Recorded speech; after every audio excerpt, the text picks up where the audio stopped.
الأعزاء، أهلا بكم في حلقة جديدة من برنامج مصر تريد. في الحقيقة النهاردة احنا فاتحين موضوع مهم جدا. الحلقة النهاردة هتتطرق لقضية مهمة، قضية محورية جدا تخص الشأن المصري، تخص مستقبل هذا البلد. هناك مطالب تطالب بثورة عارمة يوم 25 يناير المقبل. جماعة الإخوان المسلمين ما زالت تتملص من مسؤولياتها. ما زال الرئيس محمد مرسي بسياساته، هذه السياسات التي تؤدي إلى، بحسب ما وصفه محللون اقتصاديون، إلى إفلاس مصر، ولكنه لا يعترف بذلك أيضا. هناك محاولات للتمكين. الرئيس محمد مرسي يسعى ويمضي قدما لتمكين الجماعة من كل مفاصل الدولة المصرية. هناك سياسات خطيرة تمت في المرحلة السابقة في عهد هذا الرئيس في هذه الفترة القليلة من حكمه، منها محاكمة أو نقدر نقول محاصرة المحكمة الدستورية العليا. هناك ترهيب للقضاء، هناك عدة إقالات لوزارات، وزراء داخلية. حتى وزير الداخلية الذي تم إقالته مؤخرا، من الكارثة الكبرى أنه كان بسبب مطلب من الشيخ حازم صلاح أبو اسماعيل. وده بيخلينا نندهش من ما آلت إليه الحالة المصرية الآن. الواقع الآن والسياسات التي يقوم بها الرئيس محمد مرسي الآن تؤكد بلا شك أنه يسعى لمصلحة جماعته، لا يسعى مطلقا لمصلحة الجماعة الوطنية، لا يسعى مطلقا إلى التوافق، مع أنه ينادي بالتوافق. عندما ينادي بالحوار هناك أشياء محددة يفرضها على المتحاورون وليتحاور المتحاورون، ولكنه ينفذ أجندته الخاصة وليضرب المتحاورون رؤوسهم في جدار الحائط كما يقولون. السؤال الخطير هنا، احنا سمعنا وقرأنا عن أخبار صحفية بتقول أن المرشد العام للجماعة قد طالب جماعته أن تستشهد، أو طالبهم بالاستشهاد يوم 25 يناير المقبل. طبعا الراجل متخوف جدا من غضبة مصرية وطنية يوم 25 يناير. من الممكن أن تطيح بشرعية هذا النظام الذي يعتمد في المقام الأول على الدعم والمساندة الأمريكية. وزي ما قلت قبل كده أن أمريكا لم ولن تنفع الرئيس محمد مرسي. الذي يعول عليه الآن هو الشعب المصري الذي ما زال يعاني. هناك انحدار في المسار الاقتصادي، المسار الاجتماعي، هناك فقر، الفقراء يزيدون فقرا، نسبة البطالة ارتفعت إلى مستوى غير مسبوق. كل هذه المؤشرات تنبئ بالفعل بثورة شعبية قادمة يوم 25 يناير المقبل. هناك من يقولون، في ناس بتتكلم بتقول، الناس اللي يتبع الرئيس بتقول اللي يتكلم عن اسقاط الرئيس ممكن أن يحاكم، يتهم بتهمة قلب نظام الحكم. أنا نفسي كمواطن بقول وبطالب بإسقاط الرئيس، وليفعل محمد مرسي ما يفعل، لأن سياسات محمد مرسي لا تصب أبدا في مصلحة هذا البلد. هناك أيضا مشاكل في التعليم، مشاكل كبرى في منظومة التعليم في مصر. طبعا احنا في كل هذه الأشياء التي سردتها بحاول أقول لكم إن في مشاكل، والرئيس في وادي والشعب في وادي آخر. هو بمعزل عن الشعب، هو يرضي جماعته ويرضي السياسة الأمريكية، وكمان هو ما رأيناه في معظم خطاباته إنه بيحارب حرب بالوكالة عن الولايات المتحدة الأمريكية في سوريا، ونسى الشعب المصري. مش مشكلة الشعب المصري. احنا هنناقش هذا الموضوع، ونناقش بالفعل هل سياسات الرئيس محمد مرسي ستؤدي لاندلاع ثورة شعبية عارمة يوم 25 يناير المقبل ولا لا. هذا التساؤل خطير، ومن هذا المنبر ومن هذا البرنامج نحن بندعو كل المصريين لاتخاذ كافة التدابير والوسائل السلمية لإسقاط هذا النظام الذي لا يصب في مصلحة الوطن. يشرفنا أن يكون متواجدا معنا في هذه الحلقة الأستاذ هشام سليمان، المنسق العام لمجلس قيادة استرداد الثورة. أهلا بحضرتك. أهلا بك. ومعنا أيضا الناشط الحقوقي والسياسي الأستاذ سامي دياب، الأمين العام لحركة عرب بلا حدود. أهلا يا أستاذ سامي. أهلا بحضرتك. أستاذ هشام، يعني أنا حضرتك كنت في بيان، هذا البيان أنا قريته صادر عن مجلس قيادة استرداد الثورة. المجلس ده للعلم يعني أسسه ثوار من جميع المحافظات في مصر، وشعاره المجد للشهداء، الشفاء للمصابين، الحرية للمعتقلين، وطبعا بينادي بتنفيذ كافة مطالب الثورة المصرية. في حاجة انتوا طلعتوها بيان أسمتوه إنه الميثاق الوطني، ومن أول بند في هذا الميثاق، يا ريت يعني الكاميرا، ده يعني يعتبر أول بيان طالع يعني يرشح ويشحن المصريين لثورة ضد نظام محمد مرسي. طبعا الأستاذ روماني أو الإخوة المخرجين لو يقدروا يقربوا، أول مطلب في هذا الميثاق هو إسقاط الرئيس ولا إسقاط النظام كله؟ النظام كله. حضرتك يعني لماذا إسقاط الرئيس؟ يعني مع أن هناك ناس من الجماعة بتقول أن من يطالبون بإسقاط الرئيس يعني يرتكبون جريمة، يعني أمر مجرم. كيف ترد عليهم يعني؟ ويا ريت تقول لنا المطالب إيه اللي في هذا البيان. إحنا أساسا قلنا قبل كده يمكن في لقاء سابق قلت لحضرتك إن الثورة الشعبية لم تكتمل ولم أكيد تنجح. أكيد. الثورة نقدر نشبهها كالقطار، يعني يسير ويقف في محطات ويصعد ناس وينزل آخرون، ولكنه ماضي في الآخر ولكنه ماضي في طريقه، وفي نهاية القطار سيصل البعض. وهذا ليس تعظيما من شأن الآخرين أو الآخرين ولا تقليلا من شأن الأولين، ولكن الثورة هي يعني نضال تراكمي تكاملي في النهاية يوصل لغاية ما نصل لمحطة الوصول اللي هي نحقق أهداف الثورة كلها. تمام. فما لم يتم تحقيق أهداف الثورة فنحن في مرحلة نضالية مستمرة. تمام. الرئيس قدر قبل بناء المؤسسات وقبل تحقيق العدالة الاجتماعية وقبل القيام بالمشروعات الاقتصادية التي تزيل الفقر وتنهي مشاكل البطالة والمشاكل الاجتماعية وغيرها وغيرها من الأسباب الحقيقية التي قامت من أجلها الثورة، لم يفعل شيء في هذا المضمار. لم يحقق وطرح أي 5 ملفات ل100 يوم، ودخلنا في 100 الثانية ولم يحقق شيئا ولم يضع أي يعني تصور أو أسس أو نواة لحل أي من هذه المشكلات الضرورية والملحة. فكانت عملية خداع كبيرة، مرورا بموضوع الدستور، مرورا بتعيين نواب للمحافظين في كل محافظة. ظاهريا يبقى المحافظ هو ينتمي لتيار أو مستقل أو غيره أو غيره، لكن هو حاطط له نائب ما يتدرب ويعلم بواطن الأمور. نائب يعني تقصد نائب إخواني يعني؟ نائب إخواني. كل المحافظين لديهم نواب من الإخوان، ما أن يتم تأهيله وتدريبه. شكرا، تفضل سيادة المحافظ حركة محافظين، ويعتلي جميع الإخوان كافة مناصب الدولة. الميليشيات اللي بيدربوها اللي موجودة في أكثر من 14 موقع من خلال المزارع ومن خلال حضرتك بتقول ثانية، لأن الكلام اللي بتقوله ده كلام مهم وخطير.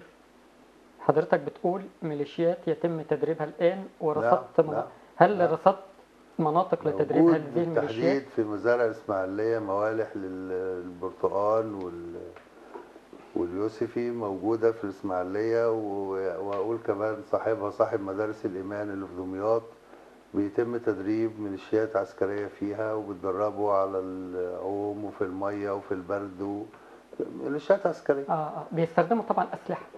هو بيستخدم دول لحين إحلال أجهزة الدولة، لحين ما يملك الشرطة إخوان ويملك الجيش إخوان، وبالتالي يبقى كده انتهت الدولة المصرية المدنية، ونظل في الدوامة دي أمد الظهر.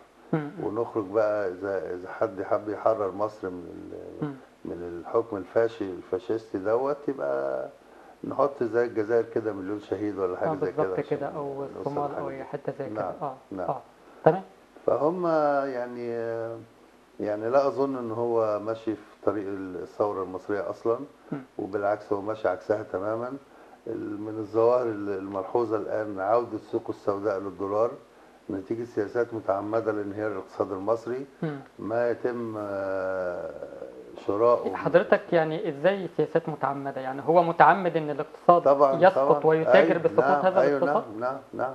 ازاي يعني؟ كيف يعني تقنع المواطن ازاي، او اقنع المواطن ازاي؟ المواطن مش محتاج حد يقنعه، هو يعني حاسس ان الاسعار بترتفع، وان الازمات الحاجات والادويه بترتفع، والادويه والضرايب وكذا وكذا وكذا، وكل ده بيأثر على المواطن الفقير. احنا اصلا دوله فقيره. والثوره قامت عشان الفقر والجوع، ما قامتش عشان شرع الله. تمام. ما هو انت لما بتتعامل وهو جايب من الاخر مع الناس، يعني انت الرساله للمتلقي بتيجي منين؟ من العقل، وبعدين العاطفه، وبعدين العقيده. بالظبط. يعني اما انا اسمع كلام بفكر فيه بعقلي، ينفع ما ينفعش، صح او خطا. بعد كده احيانا لما دي ما بتجيش يبتدي استميل عاطفتك، استدر العاطفه بتاعتك. لو ما فيش خالص راح ادخلك في العقيده اللي انت ما تحتملش جدل بقى. بالظبط. يعني ودي بتيجي بين 3 فئات: اما انه عالم يعي ما يقال له فيستطيع ان يفصل بين الحق والباطل، واما انه بين فياخد الكلام على مسامعه بيبقى مشوش، واما انه لا يعلم، وهذا يمثل اكثر من 60% من الشعب المصري الذي لا يستطيع ان يناقش او يجادل. لما اسمع ايه ما اعرفش ايه اسباب نزولها، ما اعرفش ايه الموقف نزلت في ايه، ما اعرفش احللها افهم بالظبط المقصد منها ايه. ولذلك هو لقى في الدستور خلى المرجعيه، بدل ما نقول مرجعيه القران والسنه، قال لك لا، المرجعيه مثلا هيئه كبار العلماء. هيئه كبار العلماء النهارده انا وانت وهو، وبكره هو وهي والثاني والثالث. لما تتغير يبقى الدنيا كده خلاص. بالظبط كده. يعني حضرتك كلمه انه اللي بيطالب باسقاط الرئيس ده راجل يعني يبقى خاين ويجب ان يطبق عليه القانون، الكلام اللي بيتقال من قبل الجماعه، كيف ترد على هذا الكلام يعني؟ مع اننا نرى امامنا بالفعل رئيس فاشل. نحن في حاله ثوره، ما زالت ثوره مستمره، ولن تنتهي الا بتحقيق المطالب للشعب. وهو السياسات اللي بينتهجها والنظام السياسات اللي بينتهجها مش هتوصلنا لحاجه. يعني لما نقول مثلا، بقول لك قدامنا عالم نبتدي نحط عتبات التنميه، عايزين سنه بالظبط كده، ونرجع بعد السنه نقول يا جماعه ده لسه 5 سنين على ما المشروعات تبان، ولسه يعني بيتكلم في امد ملوش نهايه. بالظبط. في حين ان في كتير جدا مننا ومن الثوار وفي البلد ناس شرفاء ومحترمين لديهم مشروعات تغير البلد في 5 6 شهور.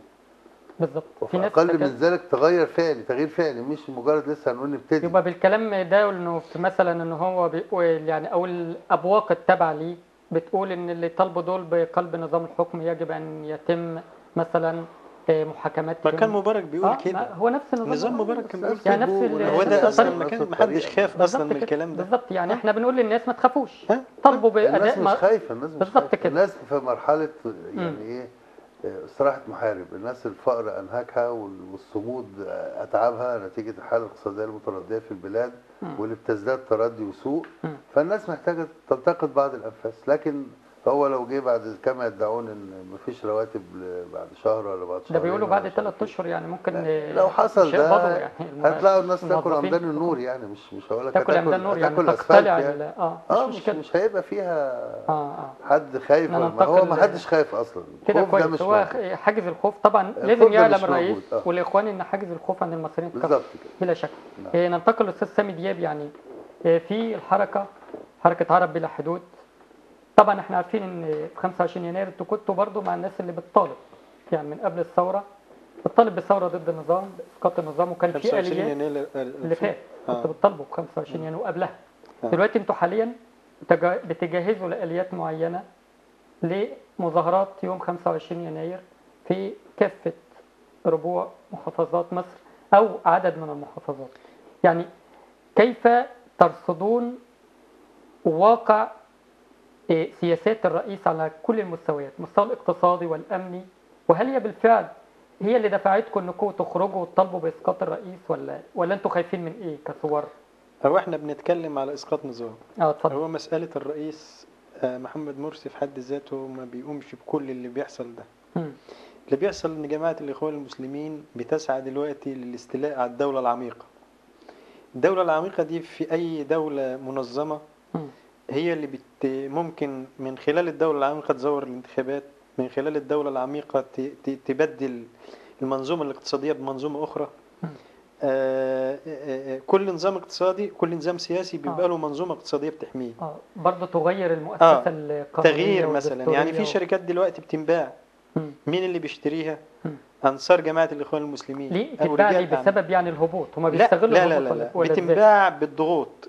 في ضغوط بتمارس على بعض التجار أو بعض المستثمرين بيبيعوا الشركات دي، مجبر إن هو يبيعها وبأسعار زهيدة. زي انت رصدت ايه طيب حاجه عشان برضه المشاهد؟ مسألة الرصد والحاجات دي بتحتاج هل هذه المعلومة موثقة؟ الكلام ده حقيقي، الكلام ده واضح جدا. أي مواطن عادي حاسس بالكلام ده. يعني أنت لما تلاقي مثلا خيرت الشاطر بيشتري مجموعة مولات أو سوبر ماركتات متعددة في أماكن مختلفة وكانت شغالة قبل كده وناس تانية تمتلكها، كده يعني؟ طبعا. مطاعم الأزاز على فكرة في جروب مثالي. يعني المسائل دي مش محتاجة المواطنين أصلا بيقدروا إن هم يشوفوا الحاجة ديت، بيشوف إن فيه المنظومة الاقتصادية بتستبدل من بطانة الحزب الوطني إلى بطانة جماعة الإخوان المسلمين. مسألة حزب الحرية والعدالة ده هو اسم بس، أو هو منبر سياسي أو ستار، لكن الجماعة بتتصرف دلوقتي يعني بشكل مطلق في كل حاجة.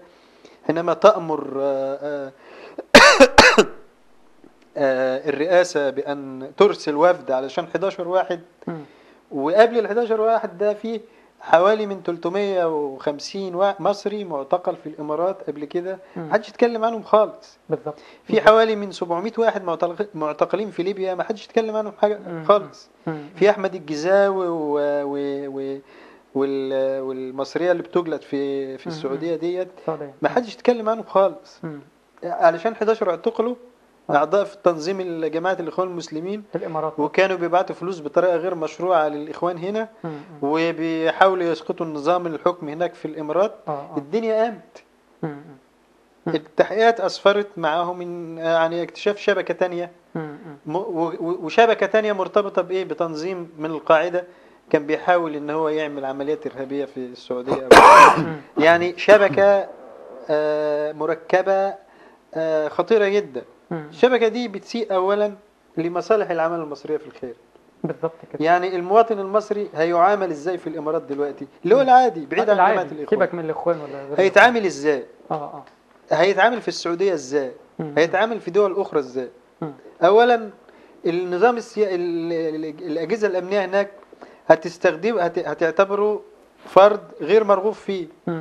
هو بيحمل عقد عمل، لكن ممكن المضايقات ديت يعني او الكفيل بتاعه او الشركه اللي هو بيشتغل فيها او كده تضطر ان هي تستغنى عنه. اذا الناس دولت بيشتغلوا ضد مصلحه الشعب المصري. تمام. بيشتغلوا من اجل مصلحته. دورهم في سوريا تأجيج الوضع في سوريا مش في صالح مصر، اكيد هو في صالح جماعه الاخوان، الدولة الكبرى، دولة يزيد أو دولة الحجاج بن يوسف أو إسرائيل. كلاهما يعني واحد، مصلحة واحدة. مصلحة مشتركة. أنا لما أجي مثلا أشوف الوضع كده أقول للناس دولت بيغامروا بمصر شعبا وأرضا في سبيل تحقيق حلمهم في إقامة دولة إيه؟ الإخوان، إمبراطورية الإخوان. قد تكون لن تكون في صالح الشعب المصري أو الشعب العربي حتى. أيوة طبعا. أنا بؤمن بالوحدة العربية ونفسي تقوم وحدة عربية، لكن مش بهذا النظام فاشي احنا شايفينه. لا مش فاشي كمان، ده هو ابشع من فاشي. على فكره الفاشيه ديت يعني فيها بعض ممكن بعض الناس تقول عليها اللي هي كويسه، في بعض الناس بيعتبروا الفاشيه دي وطنيه. لكن هم يا ريت نظام فاشي، ده نظام بيشتغل لمصلحه الاخر. نظام الفاشي بيشتغل المجد للدوله بتاعته، المجد للزعيم، انما هم بيشتغلوا لصالح الاخر. امريكا لما تستخدمهم وتمولهم الحرب بالوكاله في سوريا بالضبط، يبقى هم اذا سقط الجيش السوري اسرائيل قادره على اجتياح الجيش وخلي بالك هناك تنبؤات، يعني مش تنبؤات، هناك تحليلات امنيه بتقول ان بالفعل من الممكن ان يتم تقسيم سوريا طبعا في محاوله لتمرير المخطط الامريكي الصهيوني امريكي. حوالي 6 مليون لتكوين دوله علويه في 6 مليون مسيحي في سوريا سوف يطردون وسوف يقتلون. 6 مليون مسيحي دولت اصلا في 25,000 في منطقه قريب من دير الزور. ايوه بالظبط كده. انطردوا خالص لانهم ما كانوش راضيين يحاربوا مع الارهابيين. طردوهم 25,000 واحد باولادهم بنسائهم، ركبوا في عربيات كده، وهم دلوقتي في مخيم الدوله عاملاها لهم قريب من دمشق. يعني دي جماعات لا تعمل الا لمصلحتها والمخطط اللي هي بتشتغل بالظبط كده. ف يوم 25 يناير هو بالنسبه للمصريين هو يوم حاسم. اذا فشلنا في اليوم ده الجاي يوم حاسم. لو فشلنا في اليوم ده هتبقى مأساة بالنسبه للمصريين. هنبقى مضطرين ان احنا ندخل في صراع مسلح مع الجماعه دي. طبعا احنا مش هنبدا، هم اللي هيبداوا، واحنا طبعا لنا حق الرد. كل انسان في الدنيا ليه حق ان هو يرد على ايه؟ على اي اعتداء عليه. مساله تنظيمنا للكده، احنا شايفين الشارع دلوقتي. وعلى فكره يعني انت شايف ان ممكن يعني لو الجماعه بدات بصراع مسلح زي ما بيقول المرشد العام للجماعه لما دعا انصاره بيقول لهم يوم 25 يناير القادم ادعوكم للاستشهاد. طب هو مش يستشهد يعني هو بيدعوهم هم وهو لا، ما هم بيحطوا الناس في المقدمه تموت، مش يعني مشكلة. هو مش هو يدعو، لكن هو لو جدع ينزل معاه مرسي ولا الكلام ده. لا هم ما بينزلوش. هم يضعوا الناس في المقدمه طيب ويدفعوا بالمصريين ومش مشكله يهربوا من المشهد بعد كده. هم يستخدمون المصريين المغيبين الذين انتموا، يعني انا مع احترامي طبعا انا بحترم الاخوان، لكن سياستهم انا ضد هذه السياسات، فاهمني؟ بيستخدموهم حطب او وقود، يعني زي ما بيقول لنيران قلوبهم، يعني لتغلي او يعني تنبع كراهيه من خلال هذه السياسات للشعب المصري. صحيح، هو انا معاك طبعا في الراي ده، وانا بقول ان مساله الصراع ده ربنا ما يجيب صراع احنا ضد، احنا عايزين صراع، يعني احنا عايزين حاجه سلميه. لكن هم لو اضطروا يعني كسيناريو، لو بداوا بالحرب، لو بداوا بالضرب، لو بداوا بكفاح مسلح، ميليشيات شفنا في الشارع بتقمع المتظاهرين وقناصين تابعين للجماعه، هل من حق الثوار ان يردوا عليهم؟ انت صديق عزيز ليا. ايوه بس برضه لو يعني انا حاولت اعتدي عليك بسلاح هتعمل ايه؟ هترد عليا، لازم ترد عليا رد يعني دفاع شرعي عن النفس. الدفاع عن النفس ده حق كفالته ده القوانين الدوليه والديانات السماويه كده والغير سماويه. ده حق انساني. حقك في الدفاع عن النفس ده حق انساني. فطبعا مساله ان هم بيهددوا او بيلوحوا او كده ده للتخويف، لكن هم ثوار قادرين على سحقهم اذا اتخذوا هذا القرار. بالضبط. لو القرار ده حصل لن يبقى منهم احد. يعني لو بدأوا بالصراع المسلح لن يبقى منهم احد. اذا حدث هتشوفوا الشعب المصري هيعمل فيهم ايه. مش اجهزه الشرطه من 90 لحد دلوقتي ما قدرتش تصفي الجماعات الارهابيه في مصر. طبعا. لكن الشعب المصري قادر على تصفيه هذه الجماعات في غضون شهور بسيطه. بالضبط. ده لو فعلا في يعني في الشعب المصري قادر ان هو يدافع عن نفسه. الشعب المصري فهم مين جماعه الاخوان. الرئيس محمد مرسي راجل طيب على فكره. هو غلبان، انا شايف انه راجل حقيقي راجل طيب يعني. انا شايف ان يعني انا ما يمليها انا زعلان عليه يعني لما السيده زوجته تقول ده بيبكي لحد ما يغرق المخده كده، ده حاجه يعني راجل قد يكون مغلوب على امره او بيجبر على. هناك كثيرون كثيرون قبل لكن رئيس مصر مش لازم يبقى كده ابدا. رئيس مصر لازم يبقى فيه سياده، يصنع سياده الوطن، التي تتلائم مع كل الناس، بالظبط مش كده. مع فئة واحدة بالظبط. عندها مشروع في دماغها كده وفكر المشروع ده وارد ان هو كده. طيب لا يعني ننتقل لحته يعني ما زالت الثوره مهما كان الثمن مستمره يعني. الثورة مستمرة، الثورة خلاص كده تمام. مستمرة إلى كده تمام الى ان تحقق مطالبها زي ما قال الاستاذ هشام. ننتقل للاستاذ هشام. دلوقتي هم دلوقتي بيقول لك قانون انتخابات، يعني الكارثه الكبرى، يعني هم نسونا موضوع الدستور. خلاص كده احنا نسيناه ما نسيناهوش او متخيلين ان هم نسونا. ما تنساش الدستور. وجاب لك مجلس شورى. هذا المجلس ايضا لما تم التصويت عليه تم التصويت باقليه، يعني حاجه فظيعه جدا. 7% ده كارثه يعني، لا يعبر ايضا عن المصريين. 7% من اللي راحوا انتخبوا مش بالظبط كده، كمان مقيدين في الجداول كمان كل الناس. بالظبط. دلوقتي هم بيقول لك قانون انتخابات، ويتخيلون ان احنا تناسينا الدستور والكوارث الموجوده والطعون والتعديلات. هناك حوالي 124 ماده ولا كام؟ يعني مختلف عليها في الدستور. نعم. حضرتك شايف ان الدستور ده اهم مطالب الثوره القادمه هي اسقاط هذا الدستور، بخلاف اسقاط طبعا الرئيس عندما يسقط شرعيته او الجماعه سيكون هناك يعني ثوره. الثوره دي تخلي فيه دستور ثوري بديل غير اللي فات ده. شايف الموقف ازاي؟ يعني الدستور ده هل نغض عنه الطرف مع ان جواه قنابل؟ بص حضرتك، نستاذنك في اتصال او مداخله تليفونيه من الاستاذ رامي البحار. الو. ايوه الو ازيك يا استاذ رامي؟ اهلا وسهلا. انت في برنامج مصر تريد الان.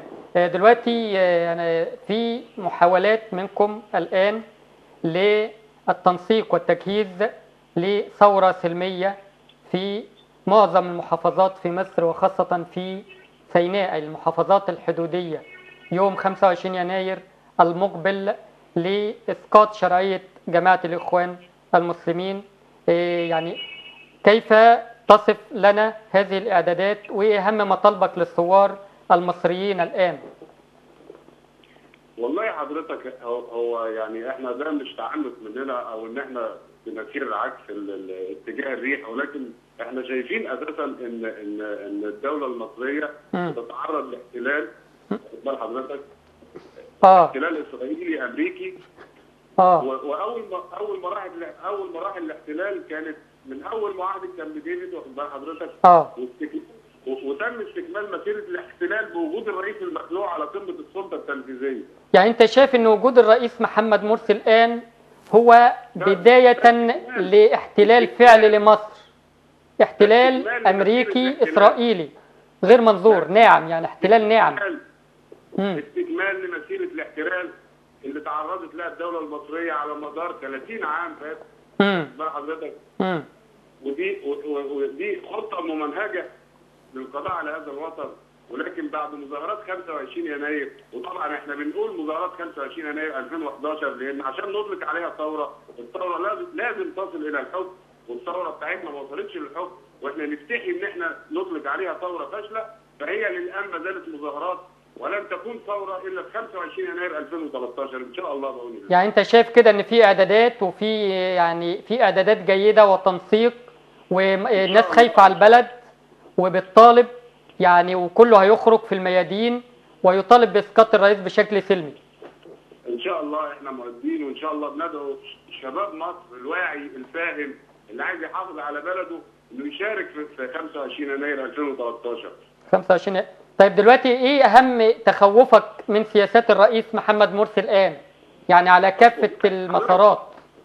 تخوف ايه؟ يعني هو حضرتك بعد الوعود الكاذبه اللي شفتها، الوعود الانتخابيه الكذابه اللي حضرتك شفتها، اللي شافها الشعب المصري كله، بعد دستور اساسا نرفضه شكلا وموضوعا، بنرفضه شكلا لانه الدستور تم بدون توافق مجتمعي، نرفضه موضوعا بوجود عده مواد معيبه مشوهه لا تمثل الشعب المصري. أكيد. يعني اما نمرر دستور زي ده يبقى انت حضرتك عايز ايه بعد كده؟ يعني مش فاهم. يعني احنا بنشكرك جدا على هذه المداخله. نشكر طبعا. اتفضل. احتلينا 30 سنه، لا مؤاخذه حضرتك، احنا احتلينا 30 سنه بحرف في الدستور، حرف في الدستور واحد 71 اللي هي مده الرئاسه المصريه 4 سنوات ويجوز مدها لمده اخرى، اتحول حرف الت المربوطه لدال وكانت الماده يجوز مدها لمده اخرى. حرف في الدستور احتلينا بسبب 30 سنه. ما بال حضرتك؟ هو كده يعني احنا نشكرك يا استاذ رامي على هذه المداخله. شكرا على تواجدك معنا. نشكرك جدا.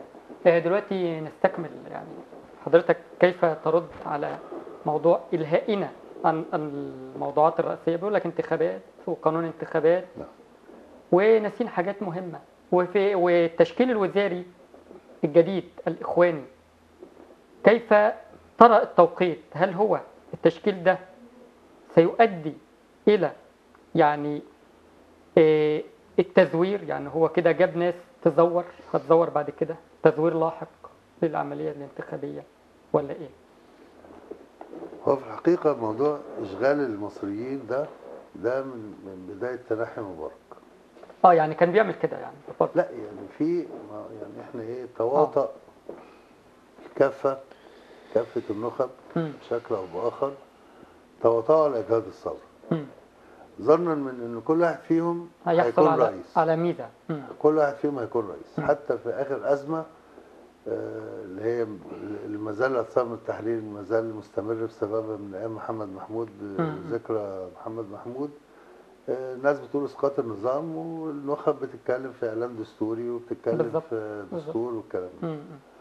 كل المراكز القانونيه اللي هو تمتع بيها واللي بيحاول يكتسبها بدون رضا الناس وبدون توافق شعبي وبدون اقبال الجماهير على الخطوات اللي هو بيعملها، وبيستغل نسبه الناس اللي يعني مجبرين. انا مش عايز اسميها اميه، الناس فاهمه كل حاجه، بس يعني الضغط الاقتصادي عليهم اكبر من احتماله، اكبر من حد يحتمل. يعني واحد يخرج يتظاهر او يخرج يشارك في اعمال الثوره او يروح يجيب جنيه لاولاده ياكلهم بيه. فالضغوط الاقتصاديه بتحد من شر المد الثوري، وهو بيلعب على النقطه دي. ولذلك انا في الجزء الاول قلت في يعني سياسه لافقار الشعب المصري، سياسه معتمده لانهيار الاقتصاد، معتمده ومتعمده لانهيار الاقتصاد لصالح فئه الراس مال. يعني انت دوله فقيره وكل شعبها فقير، وانت بتاسس نظام اقتصادي لصالح فئه معينه من رجال الاعمال. نفس النظام بتاع مبارك اللي فات. فعمليه ان في دستور جديد، عمليه انه وزراء جداد، عمليه انه نواب للمحافظين، كل ده شكل لا يمت المضمون بصله. الثوره جايه وببساطه شديده كده الثوار قادمون. وفي تخطيط زي ما استاذي كده بيقول 25 يناير، بس انا بقول له لا، مش 25 يناير، احنا قبل 25 يناير. 25 يناير ده يكون احتفال بالنصر ان شاء الله. 25 يناير الجاي احتفال بالنصر. انت شايف كده ان شاء الله؟ ايه يعني ايه اللي يعني متفائل؟ ايه اللي مخليك يعني معان في التفاؤل الاول؟ هو اصل مش كل الكلام بيتقال، بس في حاجات بتتعمل. يعني شايف ان الشعب المصري اقوى من اي فصيل؟ تلاحم ثوري اللي احنا فيه بالظبط. احنا محتاجين في الفتره دي قوه ثوريه، الشعب بس يخرج قوه ثوريه تقود البلاد. انت النهارده يعني برضه عشان نتكلم كلام علمي صحيح، لن تنجح الثوره بدون قياده. السؤال ده مهم على فكره. اقول لك على حاجه، ما كانش في قياده مش تنجح الثوره. طب ازاي دلوقتي حضرتك؟ دلوقتي احنا في الثوره اللي فاتت انطلقت بدون قائد، لقينا بعض الرموز ركبت وعملت نفسها قيادات او رموز للثوره، مع احترامنا الكامل ليهم وهم فعلا شاركوا. دلوقتي كيف تعدل الثوره؟ هل فكرنا نعد ازاي الثوره الجايه؟ ده سؤال جدلي وكلمه حق يراد بها باطل. طب ازاي نعدل الثوره الجايه؟ قياده الثوره الحقيقيه هي الفكره والهدف، التوحد حول هدف، والتوحد حول اليات العمل، مش شخص. الله ينور كده تمام. احنا الثلاثه نتفق على فكره وكلنا نشتغل فيها، واللي يموت فينا الاثنين الباقيين يكملوا، والثالث لو مات الاخير يكمل، وهكذا. فالتوحد الان حوالين الافكار والاليات، وده اللي استاذي قال عليه ان احنا بنتواصل في عده محافظات في عموم الجمهوريه، وانا بقول له انا بعمل زي ما انت بتعمل واخرون بيعملوا زي ما هم بيعملوا، وكلنا بنعتبر ان احنا بنسير في جداول، وفي الاخر هنصب في نهر الثوره اللي هيطيح لن يبقي ولن يضر. حضرتك شايف انت الان اصبحنا كلنا في خطر، كل مصر في خطر من ناحيه التقسيم، مم. من ناحيه زياده الفقراء، مم. من ناحيه الارهاب، من ناحيه عدم سيطره الدوله، هنعيش في لا دوله، مم. داخلين هنبقى صومال او هنبقى بالظبط. لبنان او مم. هنبقى باكستان مم. او هنبقى افغانستان. دي تجارب التيارات المتأسلمة في العالم، كل اللي شفناها في بالظبط. السودان، مم. كل من ادعى انه تيار اسلامي واعتلى منصب سدة الحكم وصل ببلاده مم. الى افقر هذه البلاد. افقر هذه البلاد وخرجها من تاريخ الحضاره خالص. بالظبط كده. بالظبط. نسانا ان احنا شعب مسلم وفي حضاره اسلاميه، مم. ونسانا ان احنا شعوب متجانسه ومتالفه من جنسيات، من ديانات وطوائف وغيره تنوع وغيره، ديني والتنوع وثقافي حتى وحضاري. التنوع الاسلامي. يعني هو في الدستور الجديد حتى التنوع الاسلامي مم. خلانا احنا جماعه اهل السنه، ماشي احنا سنه، طب بس والباقي؟ في جماعات اخرى في اسلاميه. شيعة، انت بصرف في غيرهم. النظر مين، يعني في أنا جماعات مش دي تانية. قضيتي. ما أنا فاهم. حتى السنه آه. فيهم طبقا لمفاهيمهم في فصائل هم. أخرى، فرق. كل شيخ بقى شيخ طريقه، كل بالظبط شيخ كده، بقى بالظبط. يحل ويربط ويفتي ويحلل ويحرم. مم. يعني حتى الجزئيه دي نفسها، مم. حتى داخل المسلمين السنه، انت في بتوكل اختلاف. الامر بدل ما كان في الدستور الاول، دستور 71 مم. مبادئ الشريعه الاسلاميه، المصدر الرئيسي المصدر للتشريع. الرئيسي للتشريع، انت بتعيد الامر لسين وصاد والشيخ فلان والشيخ علان والشيخ ترتان، وندخل بقى في آراء فقهية بقى، ونقعد نعيش بقى في الموال ده، ونرجع نبقى 50 طائفه و60 طائفه و70 طائفه. وده تقسيم بالفعل. فده تقسيم للمسلمين قبل ان يكون تقسيم مم. لابناء الوطن الواحد من ديانات اخرى. بالظبط. فهم وجهتهم تخريب، مم. مش توحيد، ومش هيعرفوا يحضروا انهم الاسس اللي بيشتغلوا عليها فاشله. بس هم شايفين انها ناجحه. انا اعتقد ان احنا 25 يناير هو احتفال بالنصر وليس ثوره جديده. الثوره هتقوم قبل 25. قبل 25؟ قبل 25. تتوقع كده ازاي يعني؟ يعني ممكن من بكره، ممكن مثلا او بعده تلاقي ثوره؟ دلوقتي انا بقول ايه، مفيش ثوره من غير قياده. اكيد. اي عمل من غير قياده لن ينجح. لان انت بتتكلم في فوضى، والفوضى المنظمين هم اللي هياخدوها. لكن احنا النهارده كثوار بدانا نتواصل ونتوحد، تمام، حوالين الفكره، حوالين الهدف. يعني ده في حد ذاته، وهي دي القياده. لان قياده البلاد، الشخص كشخص يقود البلاد، مفيش ثوره يعني يعتلي شخص اخر، يعني نشيل رئيس ونحط رئيس الا اذا كان زعيم.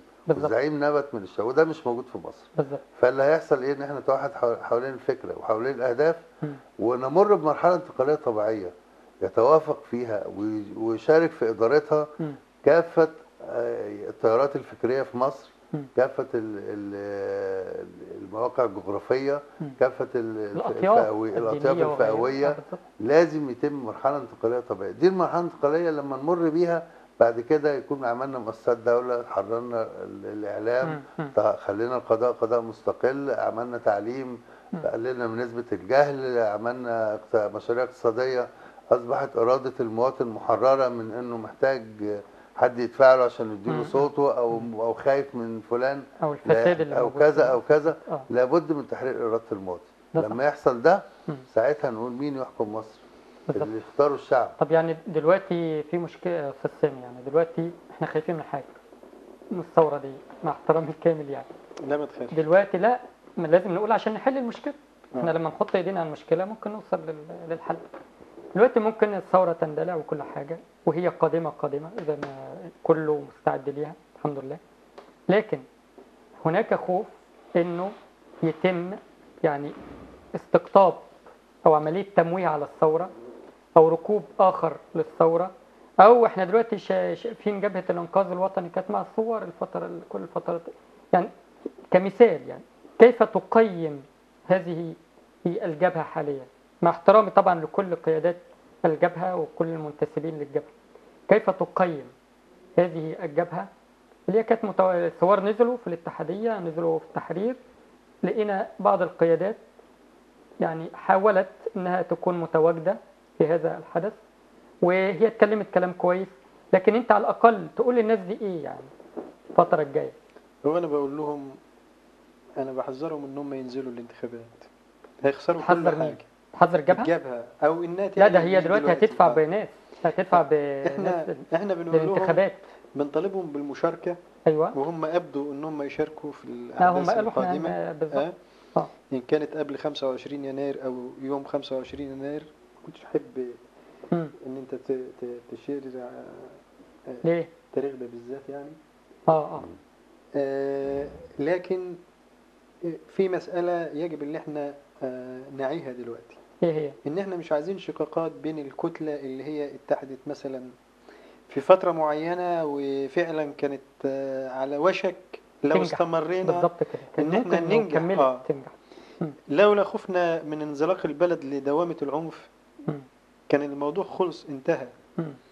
وكان الموضوع يعني ملتر القاهرة بدأ يأثر في المحافظات، بدأت المحافظات تتحرك تلقائي. بالظبط صح.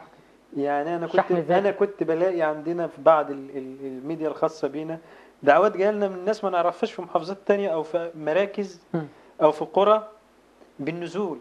يا دعوات يعني منهم. ناس لا يعني ناس اتعلمت ازاي تدعي وبدأت تدعي من تلقاء نفسها، مجموعات صغيرة أو ناس غيورين على مصلحة وطنهم أو كده. كان الطرف الآخر بيحاول ان هو يحبط او يحاول ان هو يهول او يحاول ان هو يهدد او كده. شفنا اعمال عنف استخدمها. شفنا ناس راحت تضرب الثوار بالرصاص المباشر والتعذيب. شفنا شيوخ كذابين بيطلعوا يقولوا ده كانت في الخيم خمرة، ده كان في مش عارف بنات دعارة. ناس طبعا دول سفلة. البنات دي أشرف من أمهاتهم وأبنائهم على فكرة.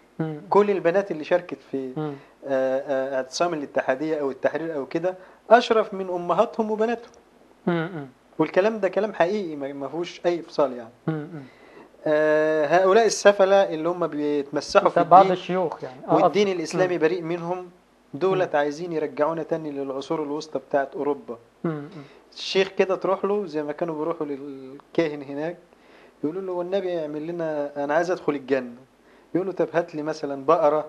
لا هناك كان في حاجة اسمها صكوك ما هو هم عايزين يعملوها هنا. الكهنوت ده مقدس يعني انت تروح الكهنوت ده غير اللي كان الصكوك دي. لا انا بقول على صكوك الغفران. الصكوك نفسها. انا اقصد انا اسف في اللفظ يعني ما تزعلش يعني. لا ما احنا هنزعل. انت بتظهر هويتك الدنيا بسرعه.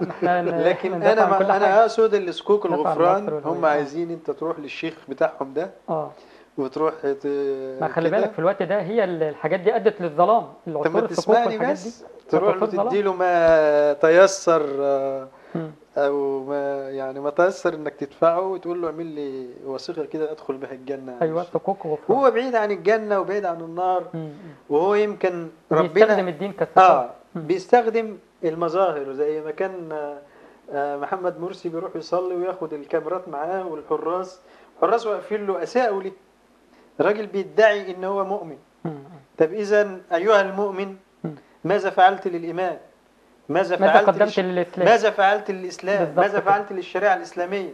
واللي بيحصل انت بتتفاوض مفاوضات ذليلة دلوقتي بالظبط مع صندوق النقد الدولي على قروض ربوية. بالظبط. انت بتبتهج مع ان على فكرة كبار بان شيوخ السلفية رافضة موضوع لا لو سمحت ما شيوخ محترمين مش رافضين مش منتمين للطيارات. انا بقول لك رافضين الربا. ما هم الطيارات كل من بيأسس له حزب او حاجة دولت عايزين زي ما حاجة في كعكة عايزين قطعة من التورته. الاحزاب دي جاي فلوس. ما واحد بيقول لي هو ليه حزب النور بينشق 2 وبيعملوا مجموعة تانية تعمل حزب تاني؟ قلت له علشان في دعم جاي فهم عايزين بدل ما الدعم ده يجي لحزب واحد يجي دعمين لحزبين عشان الناس بتقسم هناك على اساس الراس. الراس دي 1,000,000 جنيه. لو هيتقسم 1,000,000 جنيه على كل الراس فهم لما يتقسموا 2 ياخدوا 2,000,000 جنيه مش 1,000,000 جنيه. طبعا انا مش المبلغ ممكن يبقى اكبر من كده بكتير. طبعا فمسألة الناس دول طبعا كان في خطاب اعلامي غبي استخدم في مصر ويسموهم الاسلاميين. الراجل الريفي او الراجل البسيط او المواطن العادي او الراجل اللي هو مؤمن فعلا حقيقي مؤمن الحقيقي بيسمع ده يعني. اسلامي يبقى راجل حلو كويس. ما شافش سوءته بالظبط. ما درسوش ما شافش هو بيستخدم هذا الدين المقدس ليوظفه من اجل لمصلحته لتحقيق مصلحته. ما شافش اللي هو عايز بيتاجر بالناس. الراجل اللي هو يعني كان حارس على صناديق النذور والصناديق كده، وما شفناش من خير من الصناديق اللي كانوا الناس كلها بتدفع تبرعات وحاجات وكده. ما شفناش عمرهم عملوا مشروع عشان يخدم خاطر الواحد الغلبان. كفالة اليتيم. بالظبط كده. مشروع علشان ايه؟ صح. كانوا بيعملوا كلها مشاريع علشان يدربوا مسلحين. ايوه. علشان مش عارف يروحوا يحاربوا الى جانب امريكا في افغانستان، وبعد كده يحاربوا الى ضد امريكا مع مش عارف مين. اذا فهم بيستخدموا بيسيئوا للاسلام الدين وسماحة الاسلامي ده الإسلام.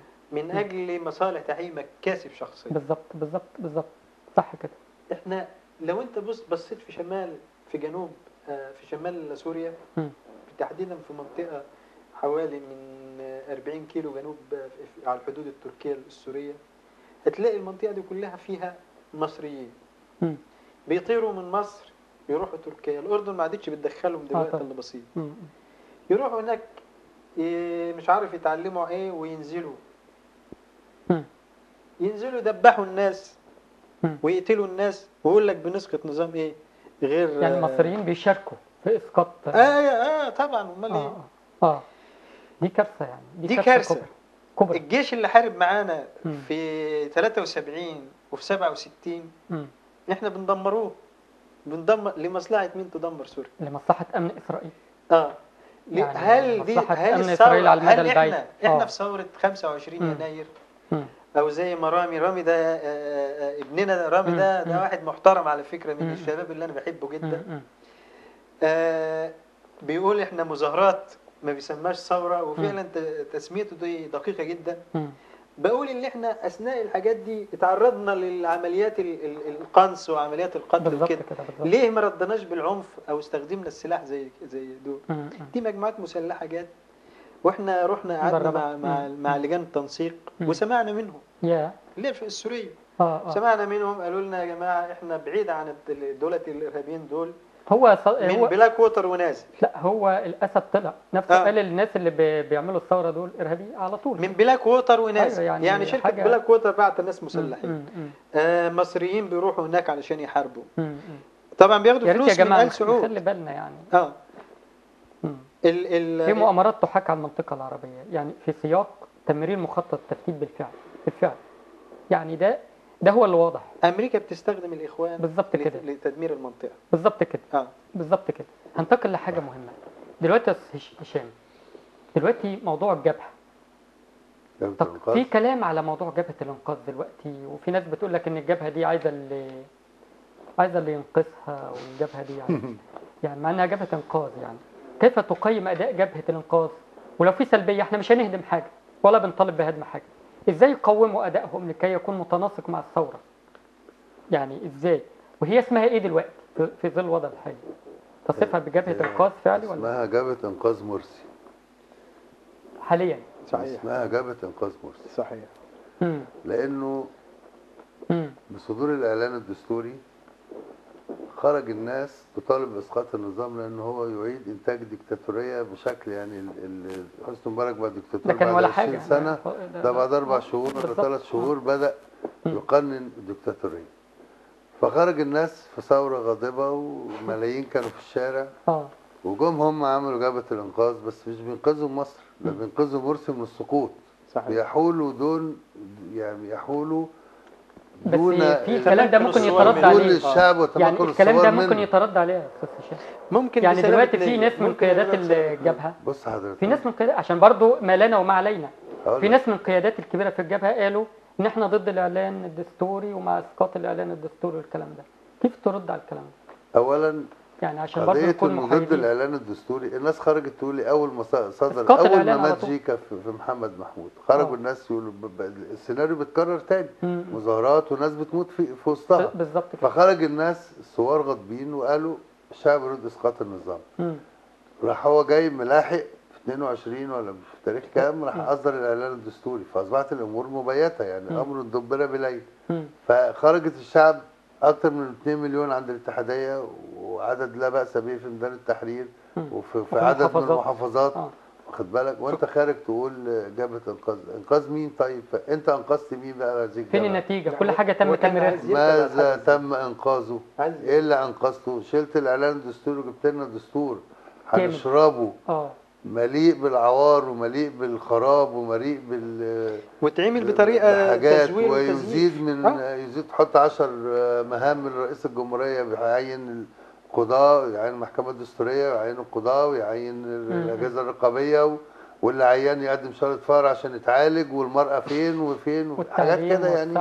يعني دخلتنا في سكك، يعني انت انقذته من بين يدي الثوار عشان خاطر نشرب اعلان دستوري، وبلا يعني بلا خجل يطلع احدهم يقول نحن نوافق على نتيجة الاستفتاء ايا ما كانت. بالظبط كده. وكل ما شاهدناه من اعمال تزوير وتدليس وضحك على الناس، ده كل ده لا شيء، هباء منثورا. والمشكله ان لم يتم التحقيق في الانتهاكات في الاستفتاء، ويرجع جريوا اللي فرحوا ان في بعض منهم هيتعين في مجلس الشورى، وبداوا يعدوا الانتخابات مجلس الشعب. يا جماعه وبيتكلموا هيخرجوا بقائمه موحده. يا جماعه الثوره ما نجحتش. السياسه بعد الثوره، مؤسسات الدوله ما زالت هي. طب يعني تقول لهم ايه الناس دي؟ يعني مع احترامنا الكامل ليهم، يعني تقول لهم ايه؟ يعني اقول لهم شوفوا لكم شغلانه ثانيه. يعني بتقول حتى بالقيادات العليا شوفوا شغلانه ثانيه. شوفوا لكم شغلانه ثانيه غير السياسه. لا بس السياسه الغير مرتبطه بالشعب. بس احنا بنشكر البرادعي. السياسه الغير مرتبطه والبرادعي بالشعب. والبرادعي مطلع تصريحات جميله. احنا بنشكر البرادعي على ان هو يعني واحد نازل واعلن نزوله. هو البرادعي كان من الناس المطالبين كمان بثوره ضد مبارك. مساله احنا بنقول لهم عودوا لرشدكم. انا هو ده اللي بنقول، يعني احنا بقول لهم ارجعوا ايه والا يعني التاريخ يروحوا مزبله التاريخ يعني ما بيرحمش. الحياه فرص ولقطات. انا عشان اقول ان انا قائد او زعيم او كبير او ليا حيثيه في البلد دي، اما يكون في لحظه يجب استثمارها استثمار جيد، وانا طب هو اللي وقدوا الثوره دول، اللي اجهضوا الثوره دول ليه؟ هو بصراحه عندك حق. بتسميهم ايه اللي اجهضوا الثوره؟ في الوقت ده اللي كانت فيه فعلا يعني احتشاد كبير، لما يكون في موجه طالعه وشعب خارج وانت بتثبته وبتهبطه بالظبط كده وهداه يعني شويه. ده ازاي؟ اقول له عد له رشدك ازاي وانت بتضيع الفرص تلو الفرص؟ بالظبط كده. من اجل ماذا ولصالح من؟ يعني انت كان شايف ان كان في فرصه لاسقاط شرايط الرئيس؟ طبعا كان في. هو مش شرعيه يا استاذ، هو ما فيش شرعيه. هو اصلا غير شرعي. هو غير شرعي يعني اللفظ ده انت يعني غير محافظات. وانت جاي تقول لك وكانت الفرصه بالفعل، يعني كانت الفرصه مواتيه بالفعل لاسقاطه. طيب دلوقتي في مخاوف دلوقتي. انا بصراحه كمواطن مصري، سيبك من يعني ان انا بتكلم لا انت كجرجس بشرى خايف. انت خايف؟ انا لا اخاف من شيء ولا حد يقدر يخاف. المواطنين مش خايفين برضه. لكن بقول حاجه. هل هناك من الممكن ان يتم الان اعداد او سيناريو من رئاسه الجمهوريه او من الاخوان، مش هقول الرئيس، لتدريب ميليشيات او تاسيس حزب او حرس ثوري لقمع الثورة يوم 25 يناير؟ أنا بتكلم، خلي بالك من المصطلح، حرس ثوري خاص بالرئيس. هل تتوقع هذا السيناريو؟ كان الحرس الثوري المسلح حماهم في عند مسجد القائد إبراهيم في اسكندرية. يعني انت كانوا بيجروا ما كانوش. يا عم القوى الثورية قادرة ان هي تحسم الأمور دي في ساعات. انت لو شفت المنظر عند مسجد القائد إبراهيم والهروب، مش هتخاف على الشعب المصري خالص. لو شفت منظر يوم اول الاشتباك في ميدان التحرير مش هتخاف على الشعب خالص. ما تخافش من الكلام ده. حتى لو هو لا، انا بتكلم عن حتى لو كل الصواريخ والسلاح اللي بيجي من ليبيا ده معاهم. ايوه، ما انا بقول لك احنا دلوقتي بنكشف عن حاجات كل ممكن يتم اعدادها، الحاجات اللي هيقتل كام يعني.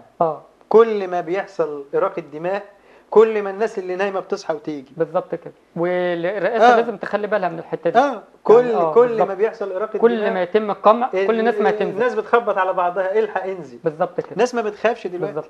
بالظبط. فمساله الخوف من عصابات مسلحه او اعمال ارهابيه ده مرفوض خالص. ولا المواطن العادي خايف منه.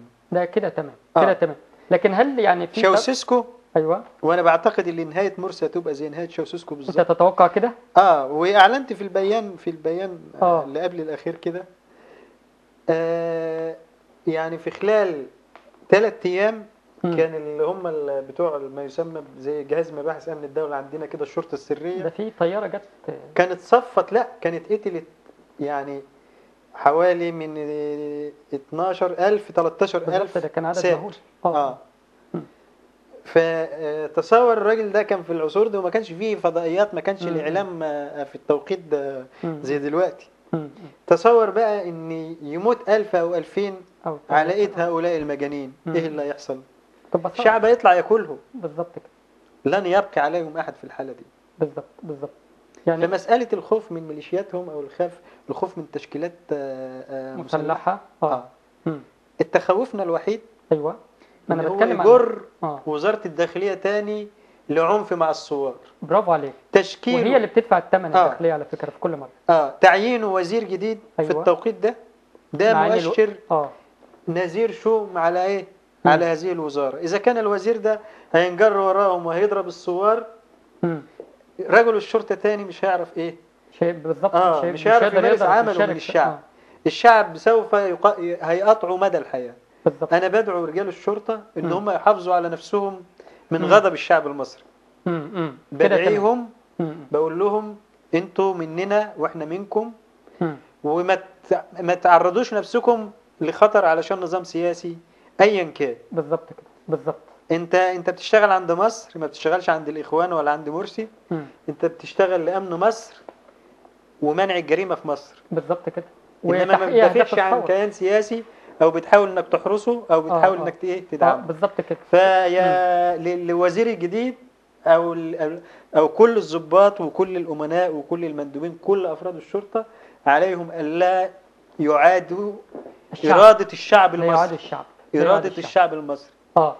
يعني دلوقتي احنا نوجه رساله، يعني احنا الحلقه يعني طبعا احنا دلوقتي هتوجه رساله، والاستاذ هشام هيوجه رساله للثوار والشعب. نحن لا نوجه رسالات الان لهذا النظام الفاشل الذي اثبت فشله واضر بامن البلاد والعباد بعد تزوير الانتخابات الاستفتاء الدستور، يعني من بعد تزوير الاستفتاء الدستور قطيعه بيننا وبين النظام ده. وخلي بالك التزوير في عهد مبارك كان هو لا كان النواه الاولى للاطاحه به، يعني كان تزوير بسيط، انما التزوير ده كان فج جدا طبعا. وكان بشع جدا، ولم يحاسب عليه احد للان. كل واحد كان معانا او او بيحسب نفسه على الجبهه او الثوار او كده، واتكلم على ان في دستور في مصر دلوقتي. ده يبقى ده هم بيقول لك الدوله ده يبقى ليس دستور منا تاريخي، يعني ده ليس منا، ده اصلا مش دستور. الدستور ده لا يمثلني الان، ومرسي ليس رئيس الان. خلاص بعد هذه الانتهاكات الفاضحه يعني السياسات الفاضحه، رسالتك يا استاذ هشام يعني الشعب المصري تقول له ايه؟ عنوانين كده بصراحه. اتفضل. اولا، لم نرى هذه الميليشيات او جماعه الاخوان او التيارات الاسلاميه في اي مواجهات في الشارع. شفناهم عند السفاره الامريكيه، ايوه، شعلوا الفتيل وهربوا. وشفناهم في محمد محمود حينما شعلوا الفتيل يهربون، وفي العباسيه يهربون، وفي الاتحاديه يهربون. هم لم نراهم في مواجهات، لكن ممكن كارهابيين او البعض منهم كارهابيين كحاجه وارده انه يفجر مكان، انه يرمي قنبله، انه يعمل، لكن كمواجهات بينه وبين الثوار جميعها بقت بالفشل. فهم لا يواجهونه في اسكندريه وفي غيره وفي غيره، وفيما هو قادم من ايام لن تراهم في مواجهه. لكن يقدر اذا كان مثلا عنده امكانيه انه يفجر، يرمي قنبله في وسط الناس مش عارف ايه، لكن لن يواجه ولا يستطيع ان يواجه لانه يقاتل على باطل. دي قاتل. تمام. دي حاجه. بالنسبه لموضوع الشرطه، انا يعني اؤكد لزميلي ان الشرطه الوعي في مصر على مستوى الشعب وعلى مستوى الشرطه وعلى مستوى الجيش، هم يعلمون انهم شرطه الشعب، والجيش يعلم انه جيش الشعب، وليس عاملا او خادما لاحد، ولا يخدم النظام. وفي حوارات كثيره ولقاءات كثيره خلي بالك ده بيدل على التصريحات بتاع الوزير اللي فات. هو غير وزير، ولو غير وزير وغير كمان وزير وغير كمان وزير، القاعده الشرطيه في مصر فاهمه هي بتشتغل ايه. الشرطه قالت مش هنشيل شيله حد تاني.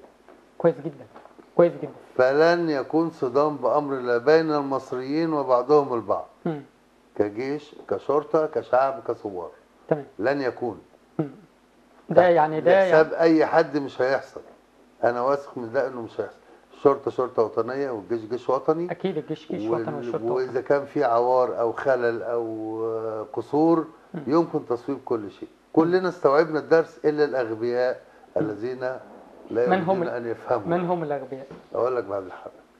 ده هم تعرفوا، يعني هم تعرفوا الاغبياء يعني طبعا مش عايزين يفهموا. هي يعني في نهايه احنا طبعا الحوار معاكم شيق وممتع، وطبعا احنا بنشكركم وبنشكر الاستاذ هشام سليمان، ربنا يخليك. وبنشكر ايضا الناشط الحقوقي الاستاذ سامي دياب، وبنشكركم طبعا على يعني تواجدكم لمشاهده هذا البرنامج، وبنطالب كل المصريين ان يكونوا يدا واحده، لان مصر في خطر، سمعه الاسلام على مستوى العالم في خطر. هذه الجماعه اثبت بما لا يدع مجال لاي شك انها جماعه تريد تفتيت مصر وتسيء لسماحه الاسلام.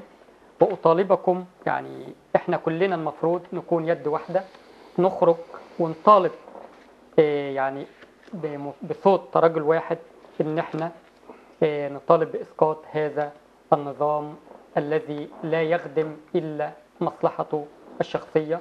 ونشكركم والى اللقاء في حلقه قادمه ان شاء الله. شرفتونا يا جماعه.